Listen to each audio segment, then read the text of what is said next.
Y está conmigo esta mañana, le agradezco mucho, como cada 15 días, Ricardo Salas, el Managing Director de Ipsos Public Affairs. Ya estamos ahora sí en tiempos electorales, bueno, lo estamos desde hace tiempo, pero formalmente pues empiezan las encuestas, las propuestas, etcétera. ¿Cómo estás, Ricardo? Muy bien, muchas gracias, Rodrigo. Y efectivamente, bueno, ahorita estamos en esta etapa extraña de intercampaña, que no es muy claro lo que se puede y no se puede hacer.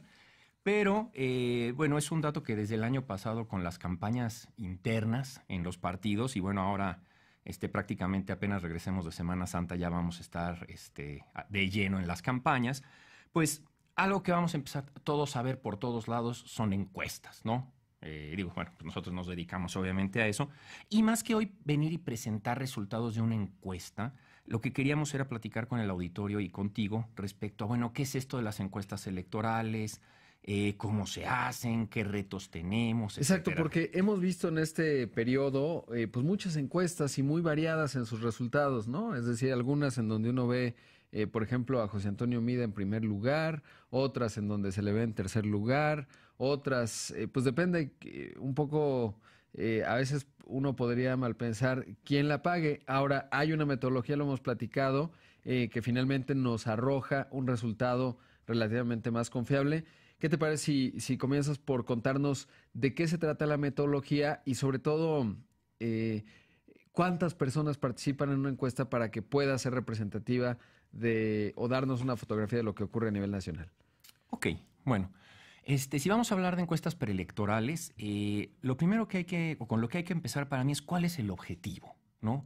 Porque hay veces que pareciera que quisiéramos competir con el dato final y no, lo que nosotros tratamos de hacer es medir la preferencia de los electores en un momento dado del tiempo. De hecho, la pregunta normal que se hace es, si hoy fuera la elección para elegir al presidente de México, ¿por quién votaría? Y digo presidente porque es la carrera que ahora pues tiene más atención, pero lo mismo aplica para un gobernador, un presidente municipal, un diputado o un senador, ¿no?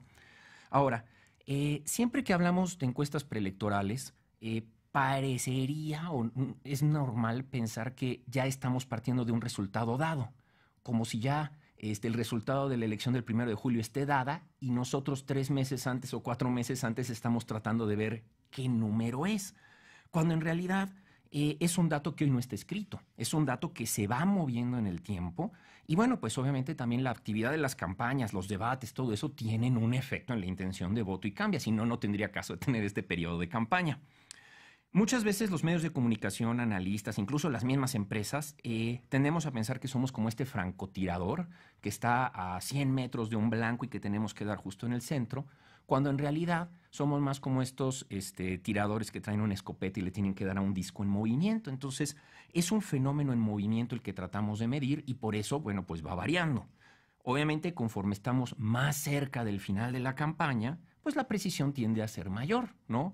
Es muy raro que faltando pocos días para la elección haya un evento tan importante que cambie. Digo, pasan. Ha pasado en España, ¿no? ¿Te De hecho, acuerdas? justo el 11 de marzo del 2004 hubo estos bombazos en los trenes, la elección fue el 14 de marzo, y si bien uno no puede decir categóricamente Aznar perdió por esto, pero bueno, sí sabemos que hubo un efecto importante ahí, ¿no? Así es. Ahora, mencionabas bueno, ¿cómo podemos medir la preferencia de 120 millones de mexicanos, o bueno, del número de votantes que seamos, a partir de un número reducido de personas, ¿no? A mí siempre me gusta platicarlo más con ejemplos que con términos técnicos, y en este sentido, bueno, mi primer ejemplo respecto a cómo a partir de poca gente podemos pronosticar lo que piensan muchos, son las muestras de sangre, ¿no? Si nosotros queremos saber qué tipo de sangre soy, bueno, me podrían sacar una gota, 10 mililitros o 4 litros. Claro. ¿No? Entonces digo, no me tienen que desangrar para poder saber qué tipo de sangre soy. Y así como los laboratorios clínicos tienen ciertos procedimientos para identificar a partir de una gotita qué tipo de sangre soy, pues en investigación de mercados y de opinión pública tenemos una serie de procedimientos basados en estadística que nos permiten hacer inferencia de qué opina una población. Este método se repite a lo largo, o digamos, una encuesta seria, ¿tiende a repetir el mismo método o puede variar? Porque uno piensa, por ejemplo, las distintas condiciones, ¿no? Vamos a pensar una entidad como Chihuahua. Y que luego uno encuentra que si vamos a pensar que la muestra es de 1,200, pues a Chihuahua le corresponderíamos a pensar que pues, no sé, 5 personas, un Sí. estado muy grande. Y esas personas no es lo mismo Ciudad Juárez que Chihuahua, que tener 18 años o 20 años y votar por primera vez, que tener 60, ¿no? Entonces, siempre es la misma, digamos, más o menos una encuesta seria. Estamos hablando de encuestas serias. ¿Tiene la misma metodología en términos de obtener a su muestra? De hecho, si nosotros fuéramos a hacer un seguimiento de la campaña o de las preferencias a lo largo de la elección, efectivamente nuestra forma de levantamiento tendría que ser la misma siempre, si no perderías comparabilidad, ¿no? Claro. Ahora, ahora que mencionas esto, creo que es importante aclarar. La estadística es algo que no solo se utiliza en investigación de mercados o de Claro. opinión pública, porque parecería que solamente ahí la vemos. Sin embargo, la estadística está todo alrededor de nosotros. Se utiliza en fábricas para control de calidad, se utiliza en medicina para controlar pacientes, para ver la incidencia de efectos secundarios, etcétera. Entonces, los principios que hay detrás se utilizan en cosas de todos los días, aunque no nos demos cuenta. Ahora, obviamente, se tienen que ajustar un poquito a la situación que tendríamos nosotros en una encuesta preelectoral, ¿no? Claro. Entonces, respecto a tu pregunta, la dispersión de la muestra es algo muy importante, ¿no? Porque efectivamente tenemos que capturar gente de todas las edades, de todos los niveles socioeconómicos, tenemos que capturar hombres, tenemos que capturar mujeres y tenemos que tener una buena foto de todo el país.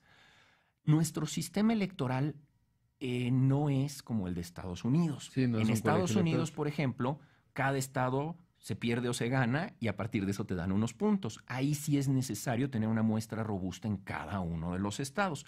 Por el sistema que tenemos nosotros, donde gana el quien tiene más votos a nivel nacional, entonces no es necesario tener personas de todas y cada una de las entidades. Claro. Se podría hacer, pero Pero es el número total, porque sí, como lo mencionas, por ejemplo, un voto de Wisconsin parece que vale, no me acuerdo el dato exacto, pero eran como 7 de California, ¿no? Por el sistema de colegio electoral. Es decir, un exactamente. habitante Ujú. de Wisconsin que vota a favor de un candidato es como 7 de California. En el caso de México, no es necesario que sepas, pues, cómo vota una mujer, por ejemplo, en Tamaulipas, ¿no? No, En exactamente. Tampico. De hecho, lo que se trata de hacer es sí tener una muy buena distribución. ¿Por qué? Porque efectivamente, si tú concentraras tu muestra en determinado lugar, pues tiendes a favorecer a un cierto candidato, ¿no? O sea, si hiciéramos todas las encuestas en la Ciudad de México, versus todas las encuestas en Sonora, claro que tendríamos un resultado bien Claro. diferente. Entonces, lo más importante a la hora de hablar que nosotros vamos a hacer un ejercicio que represente a todo el país es garantizar que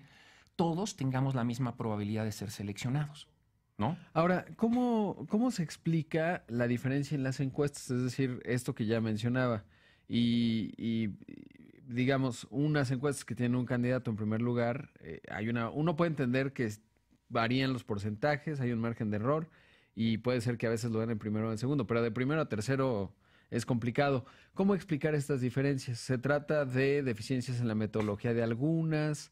¿De qué se trata? Pero mira, creo que es bien importante tocar profundizar un momento en el tema que tocas del margen de error. Todo ejercicio estadístico, sea el que sea, para elecciones, para fábricas, para medicina, tienen un margen de error. Entonces, cuando se publica un dato y se dice que un candidato tiene 50% de preferencia, en realidad no es que tenga el 50 exacto, sino puede tener un margen de error de más o menos 2 puntos. Puede ser un 40, puede estar entre 48 y 52. Entonces, efectivamente es muy normal ver que haya diferencias entre las encuestas porque hay este margen de error. Sin embargo, si tú ves, hay un buen número de encuestas donde pues, los candidatos se mueven en un cierto intervalo que ahí puedes decir, bueno, se Este es el puede rango. deber a esto, ¿no? Al Claro. margen de error. También, cuando nos sentamos e interpretamos una encuesta, hay veces que vemos a dos candidatos. Uno tiene 30 y otro tiene 28.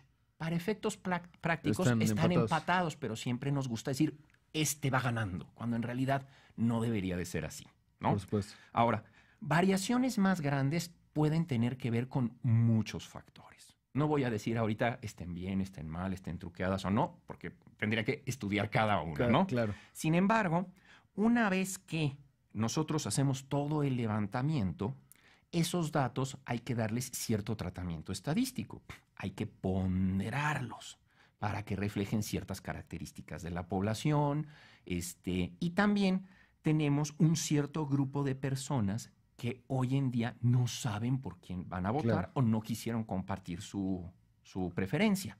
Esto es perfectamente válido, ¿no? Nosotros hemos hecho estudios que dicen que hay un porcentaje interesante de personas que deciden el mismo día de la elección, camino a la casilla o en el momento en el que se sentaron frente al voto, ¿no? Frente a la papeleta. Claro. Entonces, ¿qué es lo que pasa? Hay algunas empresas que se dedican a hacer algún tipo de modelaje y pueden a lo mejor asignar a estos indecisos, o los pueden quitar y solamente dar un porcentaje completo. Entonces, cada caso vendría a ser diferente. Sí, efectivamente y tristemente, las encuestas podrían llegar a ser utilizadas, y hay empresas que a lo mejor no saben hacerlas bien y aún así salen a hacerlo. Claro. Entonces, una de las primeras cosas que uno se debe de fijar es quién la está haciendo. ¿Y cuál es su trayectoria, no? Porque finalmente uno puede ver Exactamente. a lo largo del tiempo, si llevan 12 años haciendo encuestas y más o menos, pues no con respecto a la veracidad, porque como dices, es una fotografía, pero sí en cuanto a la seriedad de la misma encuesta, bueno, pues eso ya te puede dar un indicativo, que no es sencillo a nivel ciudadano. Ricardo, por último, y seguiremos hablando de este tema, invito a los que nos escuchan esta mañana que nos envíen preguntas y en la próxima ocasión aquí las planteamos con respecto a las encuestas porque es un tema importante. Una última pregunta. A propósito de esto que hemos visto de Cambridge Analytica, ¿no estás al tanto que es esta entidad que tomó teóricamente 50 millones de datos de personas en Facebook y que ellos, ayer me puse a revisar, escribí de ellos, por cierto, hoy en mi columna del periódico Excelsior, y bueno, pues se dedican, teóricamente dicen, nosotros sacamos un perfil psicológico de las personas y podemos incluso influir en los agregados. Tú que te dedicas al estudio de mercados, ¿es posible esto? Es decir, si tú tienes el perfil psicológico de una persona y le das ciertos mensajes, nudges se llama, el premio Nobel Claro que sí. de Economía ganó justamente por esto, por estos pequeños nudges o pues, impulsos ahí, estímulos que se le pueden dar. ¿Funciona? Digamos, ¿es real este asunto? Bueno, todo este tema de la ciencia del comportamiento y los nudges, por supuesto que funciona. Hay evidencia al respecto y de hecho hay 2 premios Nobel Sí. al respecto. Daniel Kahneman también hace algunos claro, años. Sí. De Think Fast, Think Slow, ¿no? Pensar rápido y pensar lento. Exactamente. Bueno, escribió Entonces, ese libro si lo quieren leer. por supuesto que es algo que se hace. De hecho, no solo aplica para política, también las empresas cuando hacen publicidad están tratando de mover un comportamiento o una preferencia, ¿no? Ya sea por una determinada marca de shampoo o por un banco. Entonces, por supuesto que cuando uno tiene redes sociales, sí se logra identificar ciertos perfiles y haciendo mucho trabajo detrás. No es nada más mandar el mensaje que se me ocurre. O sea, es que hay que ver, hay que probar antes qué tipos de mensajes funcionan más con esta gente y, como se dice, bueno, pues explotar sus miedos, su enojo y otras cosas. Pues si le estás mandando y mandando y mandando publicidad a alguien que es más sensible a ese tema y con los mensajes que más le mueven, por supuesto que podrías llegar a influir. Ricardo, siempre un gusto y por acá nos vemos la siguiente ocasión y platicamos de estos temas que son fascinantes, sobre todo en los tiempos que nos tocan, como para que como ciudadanos podamos tomar mejores decisiones y entender cuando uno ve las encuestas. Gracias. Claro que sí. Gracias. Vamos a hacer un